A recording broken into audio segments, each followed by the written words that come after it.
Dan saudara-saudara sekalian yang kami cintai dalam Yesus Kristus. Rupanya sebelum kiamat, Tuhan memanggil 3 presiden. Presiden Amerika, Presiden Cina, Presiden Indonesia. Dan Tuhan Allah rupanya memperingatkan, hei kalian bertiga, peringatkan rakyatmu. Dalam 1 minggu lagi, hari kiamat akan datang. Cepat kembali dan buatlah pengumuman. Presiden Amerika langsung dengan Zoom dan televisi dan memanggil Kongres, memberitahukan 1 minggu lagi hari kiamat. Harap ini diberitahu kepada masyarakat kita supaya bersiap. Diberitahu kepada masyarakat, maka rakyat Amerika mulai demo dan memberontak, tak benar itu dan begini, mana mungkin kita sebagai negara adik kuasa, wah hebatlah, demo lah di seluruh negara. Presiden Chinese datang dan mengumumkan hal yang sama. Yang terjadi ialah masyarakatnya pergi ke kuil, ke gereja untuk bertobat. Presiden Indonesia kembali dan dia mengumpul dan DPR supaya mengumumkan kepada rakyat hari kiamat akan terjadi 1 minggu lagi, tapi dia tidak mengatakan hari kiamat. Saudara-saudara, 1 minggu lagi akan selesailah COVID dari Indonesia. Kemiskinan akan lewat, bantuan sosial akan berlimpah-limpah. Harap ini diumumkan kepada rakyat. Maka rakyat Indonesia mulai menari-nari, berdangdut ria. Aduh, 1 minggu lagi kita sedap-sedapan. Inilah hari kiamat, para bapak dan ibu. Jadi sebenarnya bagaimana hari kiamat ini kan tergantung kepada kita bagaimana menangkapi. Yang gak bagus juga Chinese kan sebenarnya kan, bertobat. Indonesia berpesta. Bagaimanakah sikap kita menghadapi hari kiamat? Kalau gambaran yang diberikan tadi di dalam bacaan pertama dari Daniel, sebenarnya ketika sesuatu yang terjadi ke dunia ini, Tuhan mengirim malaikat untuk membantu. Itulah Mikael. Pada waktu itu muncul Mikael, pemimpin besar yang akan mendampingi anak-anak manusia. Tidak akan pernah kita ditinggalkan. Dalam Injil hari ini memang para bapak dan ibu, gambaran hari kiamat itu ditunjukkan oleh Tuhan. Tapi mengerikan juga sebenarnya ya, karena itu mungkin gambaran kita selalu agak menakutkan kalau hari kiamat. Katanya di sini, sesudah siksaan-siksaan yang berat, berarti ada dulu siksaan, tsunami, COVID, dan kemudian gempa bumi, entah apalah, banjir.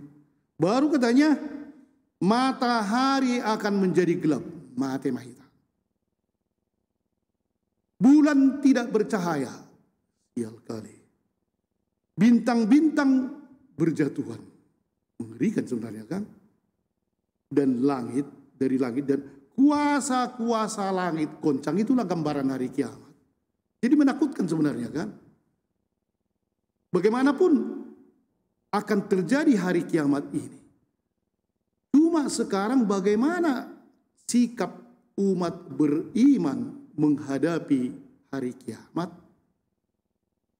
Ada akhirnya berpikir, melihat tanda-tanda yang memang selalu ada tanda mulai dari dulunya itu kan. Jadi waktu tsunami tahun 2004, wah, oh ini pasti. Sehingga tahun 2000, karena pas genap tahun 2000, pernah di Korea itu kan satu stadion menunggu hari kiamat, sudah tahun 2000. Tak datang-datang. Terus itu kalau ada tanda-tanda yang agak aneh-aneh, kita pikir, sudah dekat rupanya hari kiamat. Sudah dekat hari kiamat, tak tahu lagi. Kita lihat dulu kejahatan manusia ini, sudah dekat hari kiamat.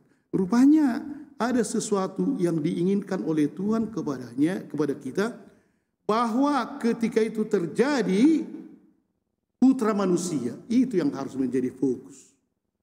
Putra manusia datang dalam awan-awan dengan segala kekuasaan dan kemuliaannya.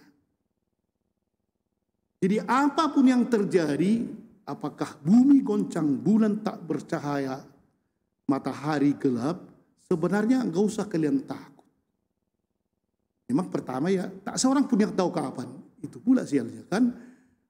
Tapi ada orang dari kitab Wahyu dihitung-hitungnya. Ini kali ini berarti tahun ini. Ada pula itu. Sudah dikatakan Yesus tidak, tapi dihitungnya pula kan. Sesuai dengan Injil harus tahun ini. Jadi sesuatu di dalam kehidupan kita sebenarnya boleh apapun terjadi. Apakah kegembiraan, apakah celaka, atau percobaan dan seterusnya. Cuma selalu pusat kita, tujuan kita di dalam segala pengalaman itu Yesus.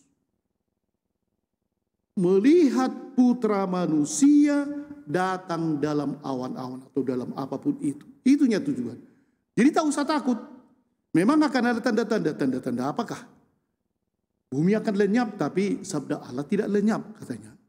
Disinilah marilah kita memang pada masa akhir liturgi ini sebenarnya bukan kiamat. Memang ada dua kiamat ya.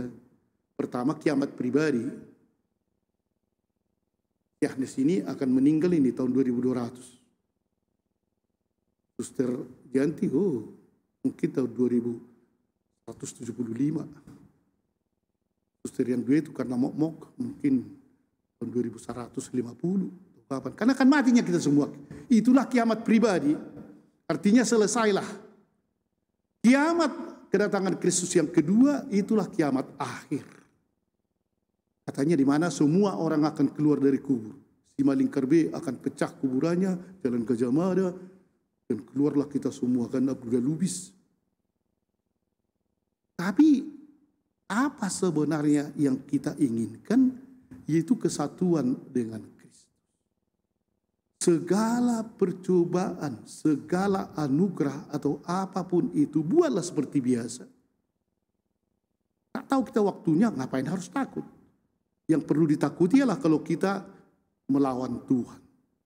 Tapi ketika kita bersama dengan Tuhan, ubahlah hari kiamat pribadi itu. Tak tahu kita kapan mati, bisa saja besok, bisa saja nanti, bisa saja 1000 tahun lagi kan. Tapi di sini justru mengubah hidup ini menjadi kebaikan. Menyadarkan kita. Jangan kamu pikir bahwa dunia inilah tujuan kita. Ubahlah. Alfred Nobel, karena ada hadiah Nobel.